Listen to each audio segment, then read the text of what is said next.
In 2018, Elon Musk, the richest man on the planet, paid zero in federal income taxes. Not a reduced rate.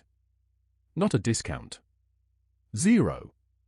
That same year, a nurse making $70,000 paid roughly $8,500 in federal income tax.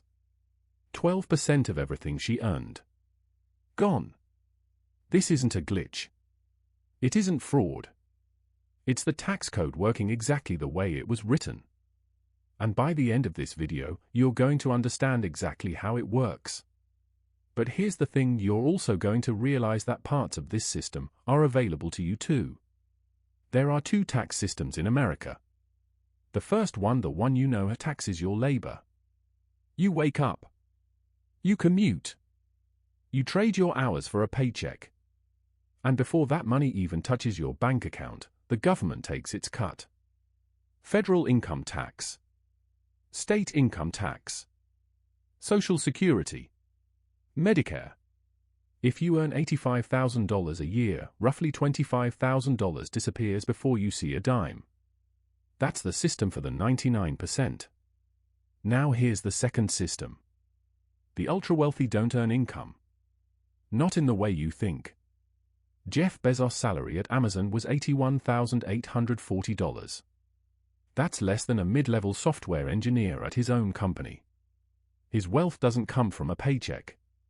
It comes from assets. Amazon stock. Real estate. Investments. And here's the critical part. Assets are not taxed until you sell them. This is the most important sentence in this entire video: wealth is not income. Let me say that again. Wealth is not income. Bezos can gain $75 billion in net worth in a single year and owe exactly zero in taxes on that gain. Because he didn't sell. The money is unrealized.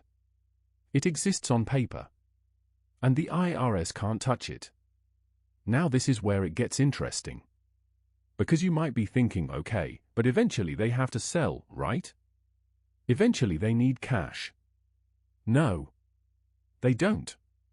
And that brings us to the most powerful tax strategy ever devised. 3 words. 3 steps. This is how dynasties are built.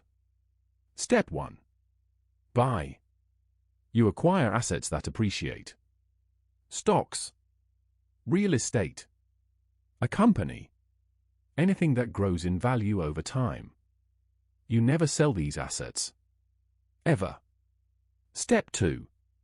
Borrow. Instead of selling your assets and triggering a taxable event, you walk into a bank and take out a loan against them. If you own $10 billion in Tesla stock, you can borrow $2 billion at maybe 2 to 3% interest. Here's why this is genius. Borrowed money is not income. The IRS does not tax loans.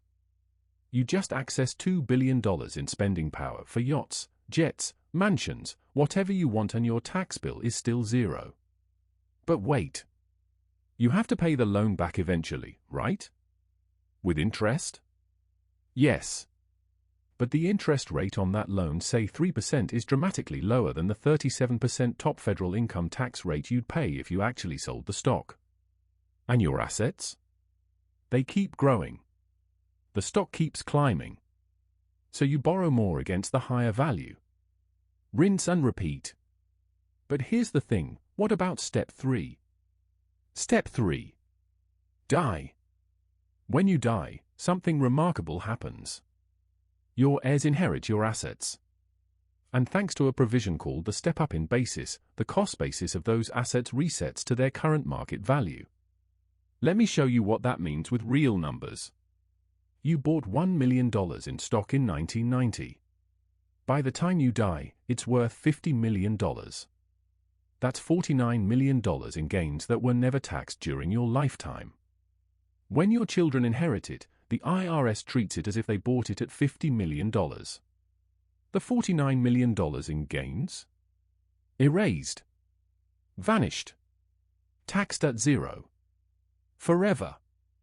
The loans get paid off from the estate. The remaining assets pass tax-free up to the estate tax exemption, which in 2025 is $13.61 million per person, $27.22 million per married couple. This cycle can repeat for generations. Buy, borrow, die. Buy, borrow, die. And at no point does the IRS collect a meaningful check. Now let's talk about something you don't need to be a billionaire to use. Real estate. The tax code loves real estate. And I mean loves it. Almost suspiciously. Here's why. When you buy a rental property, the IRS lets you depreciate the building over 27.5 years. That means if you buy a property for $500,000 and the building is worth $400,000 of that, you can deduct roughly $14,500 per year from your taxable income. Even if the property is going up in value. Even if you're collecting rent. The IRS says the building is wearing out and lets you write off the loss. Now this is where it gets interesting. Through a strategy called cost segregation, you can accelerate that depreciation.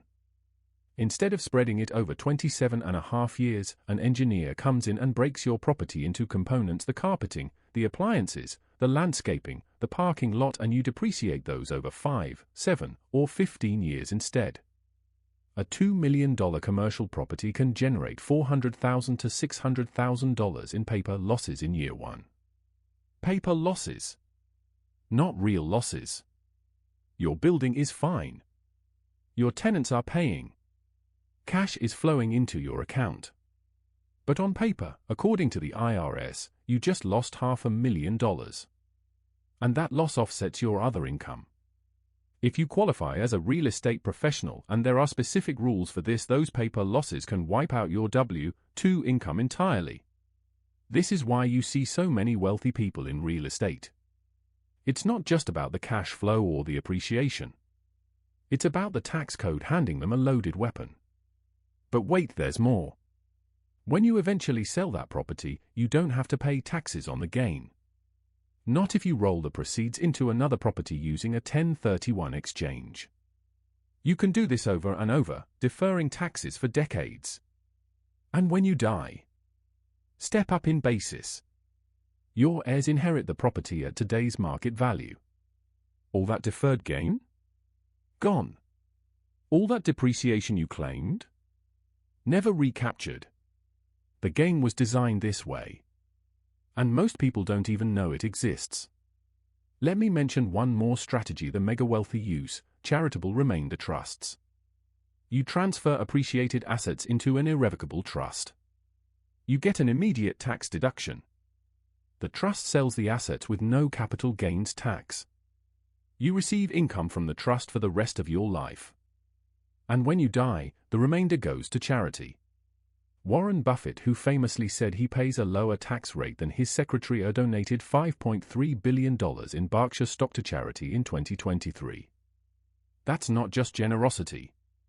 It's strategic generosity that saves billions in potential taxes. Okay. So the system is rigged. We've established that. But here's what I don't want you to do. I don't want you to just sit there feeling angry and hopeless. Because here's what most people miss. Pieces of this system are available to anyone willing to learn. Number 1. Max out your tax-advantaged accounts. A 401k lets you defer $23,500 in 2025. A Roth IRA lets $7,000 grow completely tax-free forever.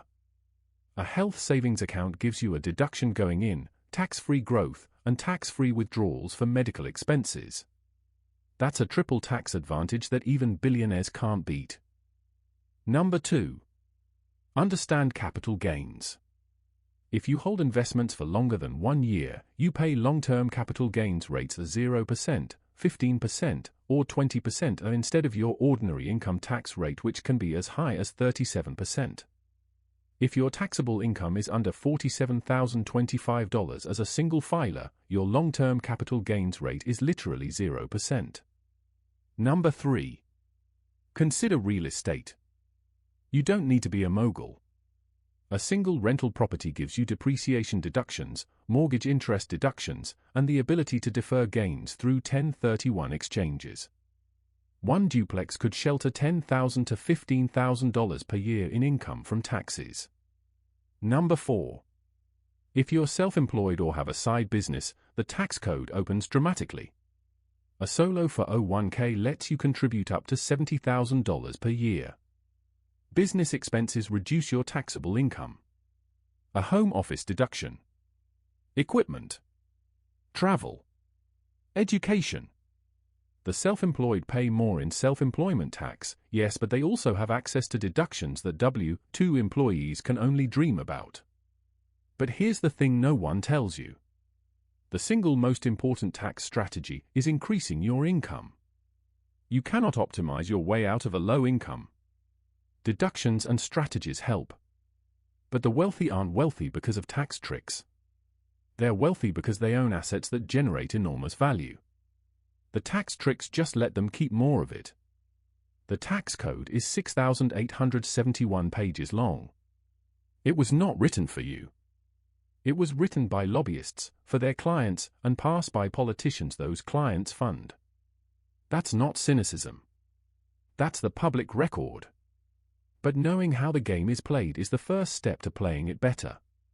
You don't have to be a billionaire to think like one. You just have to stop thinking like an employee. If this video shifted how you think about taxes, hit subscribe. I'm building something here, a channel that tells you the truth about money, even when it's uncomfortable.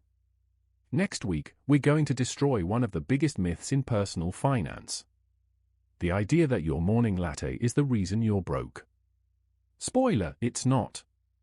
And the people telling you it is? They're hiding something much bigger. I'll see you there.